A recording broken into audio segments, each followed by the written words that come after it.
বিশ্ব মানবতার শ্রেষ্ঠ মানব মুহাম্মদ রাসূলুল্লাহ সাল্লাল্লাহু আলাইহি সাল্লামের প্রতি শত কোটি দরুদ ও সালাম বর্ষিত হোক।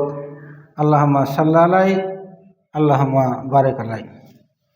সম্মানিত মসজিদের মুসল্লিগণ, আজকের খুতবার আলোচ্য বিষয় মেরাজের রাত্রে বাইতুল মুকাদ্দাস থেকে নিয়ে ঊর্ধ্ব আকাশে ভ্রমণের বর্ণনা। এর আগে মক্কা থেকে বাইতুল মুকাদ্দাস ভ্রমণের শিক্ষণীয় বিষয় আলোচনা করেছি। আজকে বাইতুল মুকাদ্দাস থেকে ঊর্ধ্ব আকাশে ভ্রমণের বর্ণনা আপনাদের সামনে তুলে ধরবো ইনশাআল্লাহ। আমা তাওফীক ইল্লা বিল্লাহ, আলাইহি তাওয়াক্কালতু ওয়া ইলাইহি উনীব। আবু সাঈদ খুদরি রাদিয়াল্লাহু তাআলা আনহুর বর্ণনায় রাসূলুল্লাহ সাল্লাল্লাহু আলাইহি সাল্লাম বলেন, যখন বাইতুল মুকাদ্দাসের কাজ সম্পূর্ণ হয়ে গেল, তখন আমার সামনে একটা সিঁড়ি আনা হলো। এত সুন্দর সিঁড়ি যা আমি আর কখনোই দেখিনি, যা মরণাপন্ন ব্যক্তির সামনে হাজির করা হয় যখন মৃত্যুর সময় নিকটবর্তী হয়। ওই সময় ওই মরণাপন্ন ব্যক্তি যে সিঁড়ির দিকে তাকিয়ে থাকে, সেই সিঁড়ি নিয়ে আসা হলো আমার সামনে। অতঃপর জিবরীল আলাইহিস সালাম আমাকে ওই সিঁড়িতে চড়িয়ে দিলেন। তারপর আমি চড়তে লাগলাম। আসমানের নিকটবর্তী পৃথিবীর নিকটবর্তী যে ফেরেশতা, নিকটবর্তী আসমানের যে ফেরেশতা, তার নাম হলো ইসমাইল। তার নিকটে রয়েছে 12,000 ফেরেশতা। প্রত্যেক ফেরেশতার অধীনে আবার 12,000 করে ফেরেশতা রয়েছে।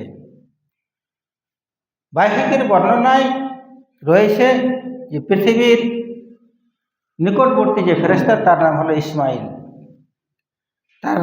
তার নিকটে, তার সামনে রয়েছে 70,000 ফেরেশতা, আর প্রত্যেক ফেরেশতার সাথে রয়েছে 1,00,000 ফেরেশতার সৈন্যবাহিনী।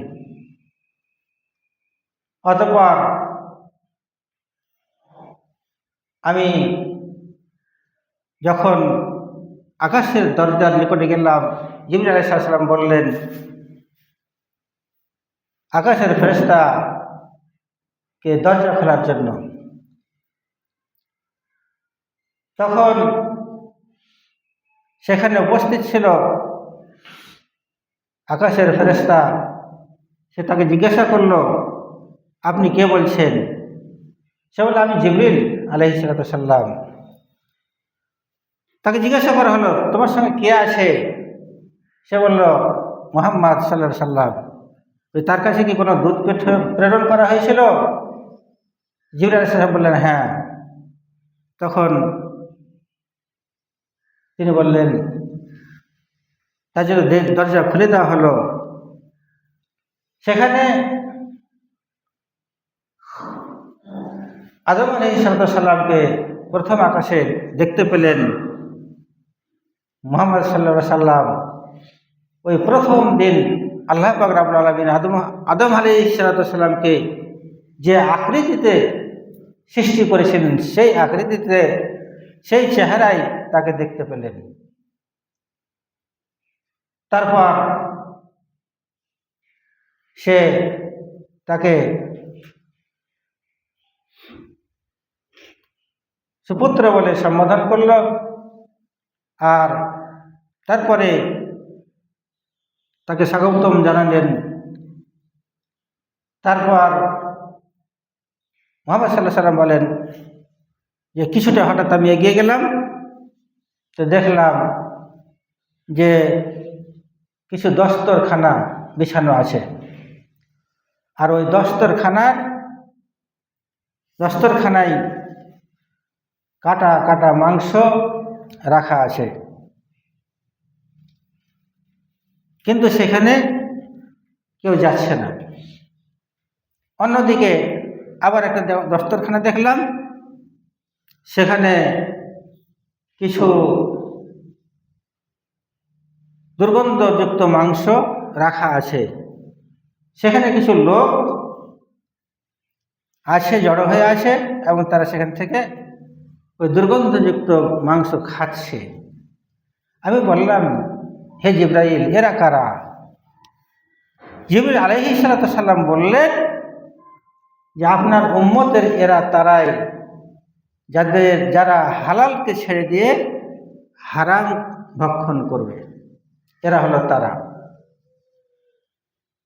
তারপর মুহাম্মদ সাল্লাল্লাহু আলাইহি সাল্লাম বলেন, এবার আরো কিছুটা যখন এগিয়ে গেলাম, তখন দেখলাম এমন একটা সম্প্রদায়কে, আমার সেই সম্প্রদায়কে দেখলাম যাদের ঠোঁটগুলো উটের ঠোঁটের মতো, আর তাদের মুখগুলোকে খোলা হচ্ছে, আর তাদের মুখে অঙ্গার আগুনের লোকমা দেওয়া হচ্ছে, আগুনের গ্রাস তাদেরকে দেওয়া হচ্ছে, আগুনের লোকমা দেওয়া হচ্ছে, যার ফলে তার পেটের ভিতর দিয়ে সেগুলো তার নিচ দিয়ে বের হয়ে যাচ্ছে, অর্থাৎ পায়খানার রাস্তা দিয়ে সেগুলো বেরিয়ে যাচ্ছে, আর তারা চিৎকার করতে আছে। তখন তাকে জিজ্ঞাসা করলাম, হে জিবরাইল, এরা কারা যে এদেরকে এভাবে আগুনের লোকমা দেওয়া হচ্ছে, আবার তা পায়খানা রাস্তা দিয়ে বেরিয়ে যাচ্ছে, এরা কারা? তখন বলা হলো যে এরা হলো ওই সমস্ত ব্যক্তি যারা ইয়াতিমদের মাল ভক্ষণ করে, ইয়াতিমদের মাল খায়। তো তারা শুধু ইয়াতিমের মাল খায় না, তারা জাহান্নামের আগুনকে ভক্ষণ করছে, তাদের পেটে জাহান্নামের আগুন খাচ্ছে, আর যার জন্য তারা চিৎকার করছে, তাদের অবস্থা এই। তো আল্লাহ পাক রব্বুল আলামিন সূরা নিসার 2 নম্বর আয়াতে বলেছেন যে তোমরা এতিমদের সম্পদ তাদেরকে ফিরিয়ে দাও, আর তাদের সম্পদকে তোমাদের সম্পদের মধ্যে মিশ্রিত করে ভক্ষণ করিও না। এটা মহা অপরাধ, এটা মহাপাপ।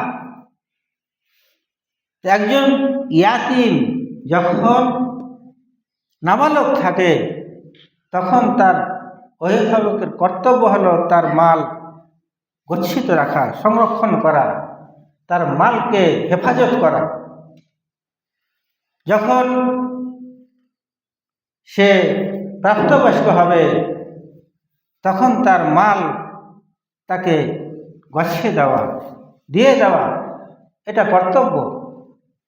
কিন্তু সে প্রাপ্তবয়স্ক হয়ে যাওয়ার পরেও যদি তার মাল তাকে গছিয়ে না দেয়, তাহলে সে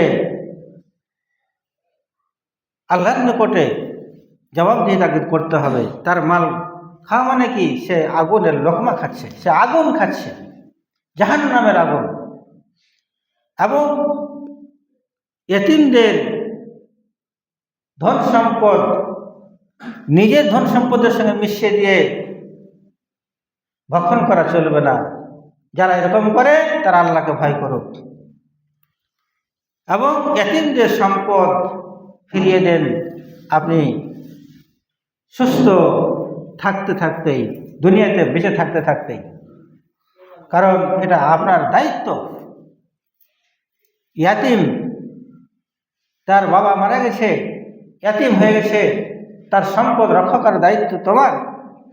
তুমি তার সম্পদ রক্ষা করো, যখন সে প্রাপ্তবয়স্ক হবে তখন তার সম্পদ তাকে দিয়ে দাও, জমি জমা টাকা পয়সা যা সে পাবে তা তাকে দিয়ে দাও। তুমি নিজের অধিকারের মধ্যে রাখিও না, নইলে আল্লাহর নিকটে জবাব দিয়ে দিতে হবে।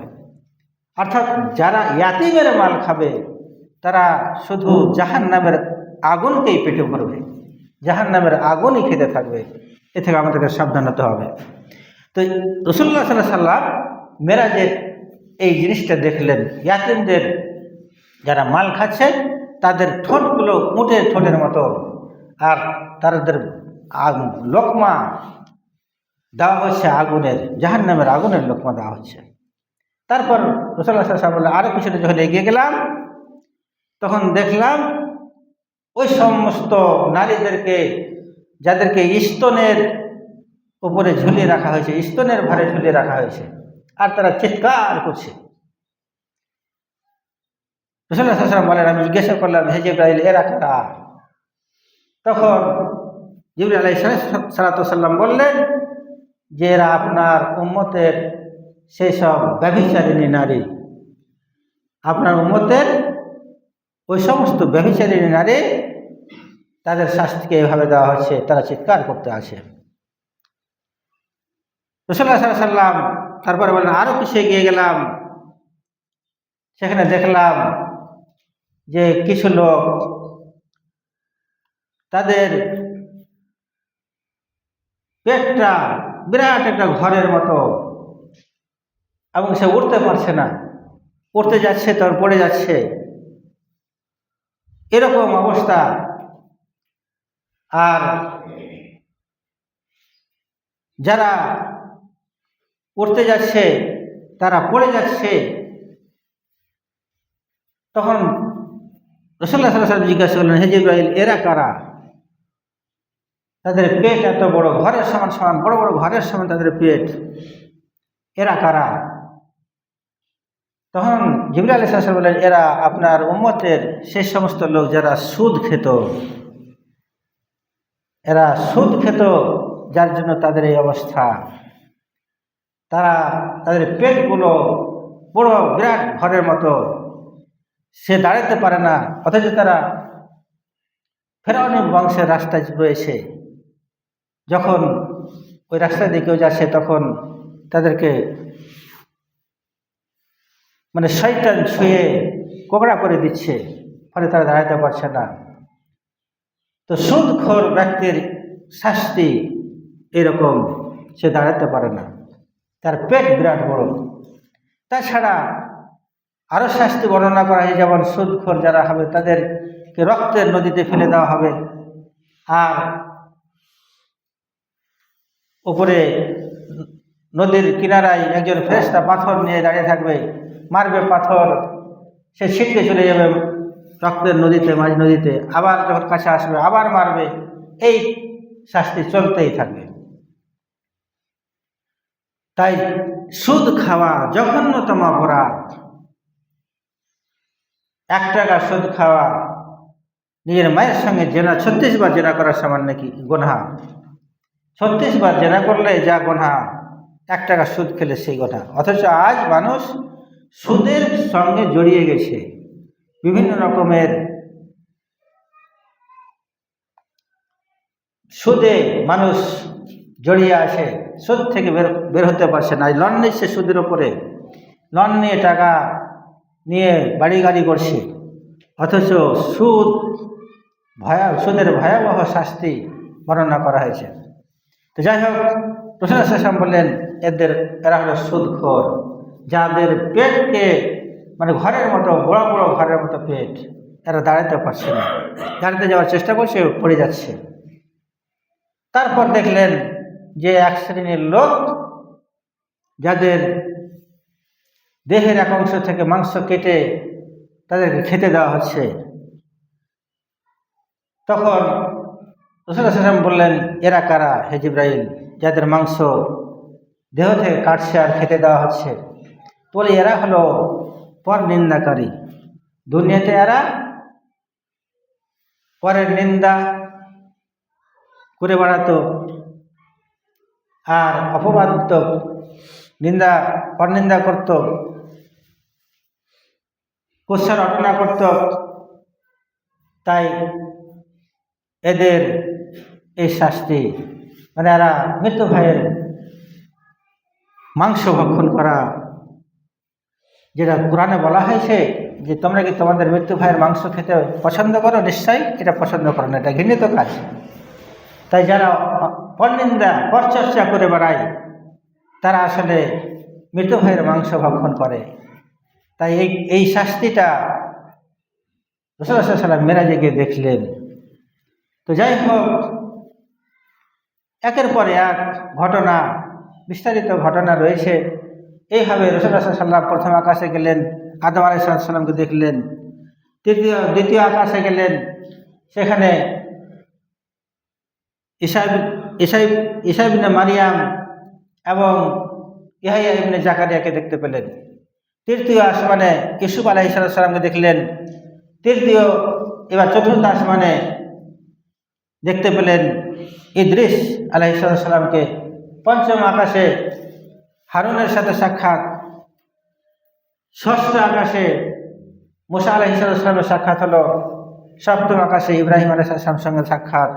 এইভাবে 7 আসমান, অনেক লম্বা চড়া ঘটনা, অত বলার সময় নাই।